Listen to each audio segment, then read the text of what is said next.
The Ahramat branch, the lost river that built the pyramids, stretched 64 kilometers and vanished so completely that we didn't rediscover it until 2024, hidden beneath desert sand and farmland. Stand at the edge of the Giza Plateau tonight, and the desert runs flat to the horizon. Dry sand. Wind. Not a drop of water for kilometers in any direction. Yet here sit the largest stone monuments the ancient world ever raised. Some of their blocks weigh more than 2 tons. A few weigh over 50. And they were dragged somehow to a place surrounded by nothing but sand. For a long time, that made very little sense. The Nile today flows far to the east, well beyond the pyramids. Moving millions of blocks across open desert by muscle alone would have been nearly impossible. So the question hung in the air for centuries. Why build here, of all places? Why line up more than 30 pyramids along one narrow, waterless strip of the western edge? Scholars measured and mapped and wondered. The answer, it turns out, was never in the sand above. It was buried beneath it. And still the monument stood, patient, waiting to be understood. The desert kept its answer close and gave nothing away for a long, long time. So let the modern desert fade for a moment. Roll the calendar back more than 4,000 years. The strip of dry ground beneath your feet is gone. In its place, a wide branch of the Nile moves quietly past the plateau. The researchers who found it named it ahramat. In Arabic, the word simply means pyramids. It ran for about 64 kilometers, hugging the foot of the western desert hills. Reeds crowd its banks, herons wade in the shallows. The evening air smells of silt and river mud and the smoke of distant cooking fires. Boats drift on the slow current, riding low in the water, heavy with cut stone. Ropes creak, water laps at wooden hulls. This is the road the builders used, not a road of dust, but of water. And nearly every great pyramid you know was raised within sight of these banks. You could almost hear it breathing in the dark, a working river, alive with traffic, right where the dunes now lie unbroken. The story begins earlier still, in the age we call the Old Kingdom. Around 2600 BCE, Egyptian builders had learned to shape stone on a scale no one had attempted before. The pharaoh Sneferu experimented and failed, and tried again. At Dashur, he left 2 great pyramids, the bent and the red. His son Khufu raised the Great Pyramid at Giza. But ambition alone could not move mountains of limestone. Geography did the heavy lifting. Egypt's builders understood their river better than almost anyone in the ancient world. They knew it flooded each summer, then fell back. They knew a branch running close to the plateau would let them float stone almost to the building site. So they chose their ground with great care. The pyramids cluster where they do not by accident, but because the water reached them there. Where the ahramat flowed, the monuments followed. The river drew the map, and the kings built upon it. Water was never their obstacle. Water was their ally. Every choice of ground was a choice about water, made generations in advance. Consider the stone itself. The fine white limestone that once cased the pyramids was quarried at Tura, across the valley. Granite for the inner chambers came from Aswan, hundreds of kilometers to the south. Blocks weighing many tons floated slowly downstream on barges. Without a waterway close to the plateau, that granite would have had to cross open desert on rollers and wooden sleds. With the ahramat, a barge could carry it most of the way, right to the foot of the site. The evidence suggests the Egyptians timed their heaviest work to the flood season, when the water rose highest and the branch reached furthest inland. Muscle still did enormous work. Thousands of laborers, well-fed and carefully organized, hauled and levered and lifted. But the river carried the worst of the weight. It was the quiet engine beneath the whole enterprise, and it barely appears in the old texts at all. Timing was everything, and they knew the calendar of the flood by heart. A single barge could do the work of 1,000 straining backs on open sand. Look closely at the pyramids, and the river almost signs its name. Many of them have a causeway, a long stone ramp running down from the monument toward the valley. At the low end of each causeway sits a valley temple, a grand gateway of stone. For years, these gateways puzzled scholars.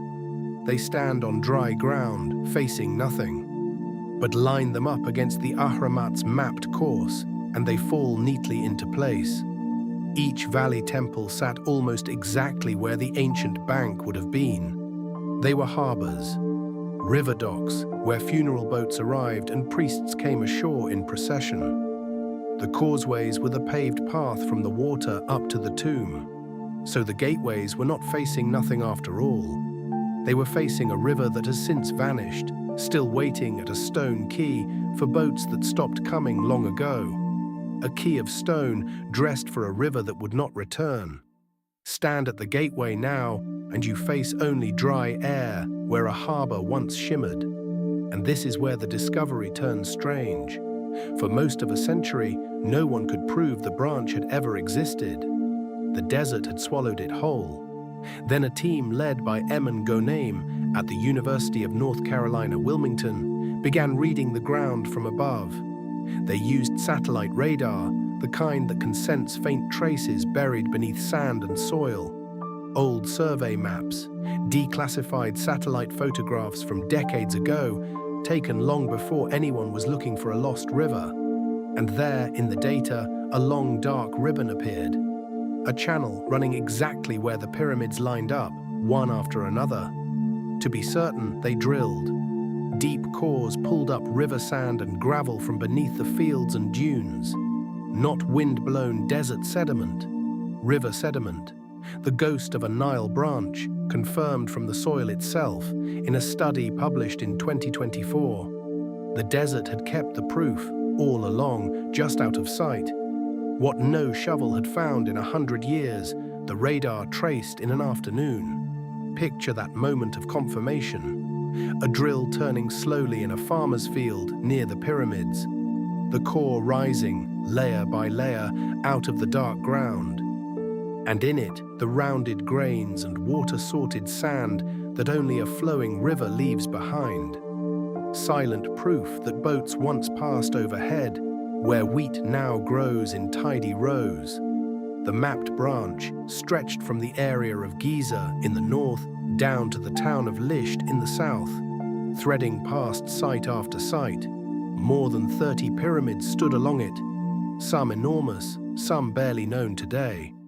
Together they trace the river's old course like lamps set along a road at night. The Egyptians never wrote us a map of the ahramat. They did something better, without ever meaning to. They marked its banks in stone, and the stone is still standing 40 centuries later. A whole vanished waterway written in grains of sand. Beneath a farmer's ordinary field, the shape of a forgotten highway of water. Still, much remains debated. No one can yet say for certain when the branch was at its widest, or how deep the water ran in any given century. The river was never a fixed thing. Over hundreds of years it likely shifted, narrowed, and split into smaller side channels. Historians and geologists are still piecing that story together, core by core, layer by layer. What the evidence suggests is a slow drift eastward, the main flow pulling away from the plateau over time. As it moved, the harbors it once served were left further and further inland, stranded on drying ground. The building of great pyramids in this region faded, and the reasons were surely many. But the retreat of the water cannot have helped. When the river finally left, the quiet engine of the age went quiet too. The stone remained. The current did not. The water chose its path, and the pharaohs followed it faithfully. Follow the pyramids, and you are following the river, monument by patient monument. Now let the evening deepen. Somewhere around 4,000 years ago, the climate of the whole region turned drier. The rains grew scarce, wind-blown sand crept in from the west, year upon year, grain upon grain. The ahramat began to silt up. Its channel grew shallow, then broke into scattered pools. then into damp ground, then into nothing at all. The Nile's main stream had already been drifting east, and now it settled far from the plateau, close to where it flows today. The harbors dried. The docks at the valley temples looked out over sand where clear water used to be. No single flood ended it. It was far slower than that. A river does not always die in a single night. Sometimes it simply withdraws, a little each season, until one generation grows up never having seen it, and the memory of the water thins to nothing. Season by season, the great river simply walked away, and the world that the water had built was left to dry beneath the widening sky. By the time the great age of pyramid building had passed, the branch was already becoming a faint memory, and then not even that. The people who lived nearby forgot there had ever been a river at their doorstep. Farmers planted crops where loaded barges once floated. Villages rose on the old banks. Roads crossed the buried channel without a single trace of what lay beneath them. For thousands of years, the ahramat lay hidden, a dark seam under the fields, keeping perfectly still. The pyramids stood above it, stranded in a desert that made less and less sense to every visitor who came. Travelers marveled at the monuments and quietly puzzled at their setting. None of them guessed that the answer had once flowed right where they stood. The river had not truly been destroyed. It had only been covered over and left to wait. It kept its silence with a patience older than memory. A river at the doorstep, and no one alive who remembered it had ever flowed. There is something gentle in the way it was found again, not with shovels tearing at the desert, but with patience. Radar reading the ground like a printed page. Old photographs drawn out of quiet archives. Soil lifted carefully and studied grain by grain. The land gave up its long secret slowly, in much the same way it had kept it. And what returned to us was not treasure, but understanding. A reason. The pyramids no longer sit in a puzzling, empty nowhere. They sit along the memory of a shoreline, exactly where a working river once made their building possible. Everything lines up. The causeways, the temples, the strange, stubborn cluster of monuments in the middle of the sand. All of it makes sense the moment you put the water back. And once you have seen that river again in your mind, the desert never quite looks empty in the same way. The emptiness was never empty. It was only waiting to be read. Put the water back, and 1,000 small mysteries settle quietly into place. So here is what the ahramat truly gives us. The pyramids were never a triumph over their landscape.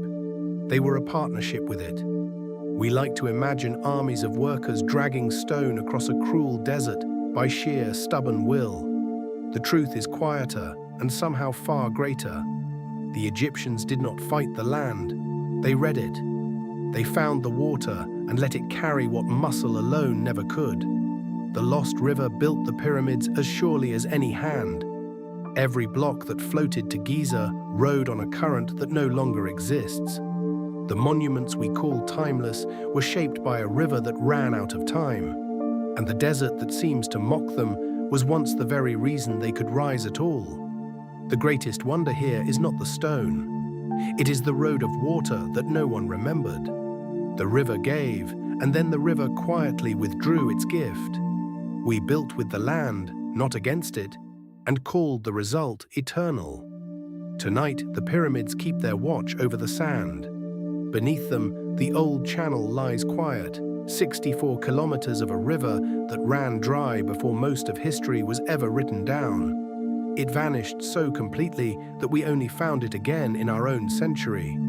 Yet it never truly left. It is still there, in the shape of the shoreline the monuments trace, in the harbors turned to stone, in every block that once arrived by boat.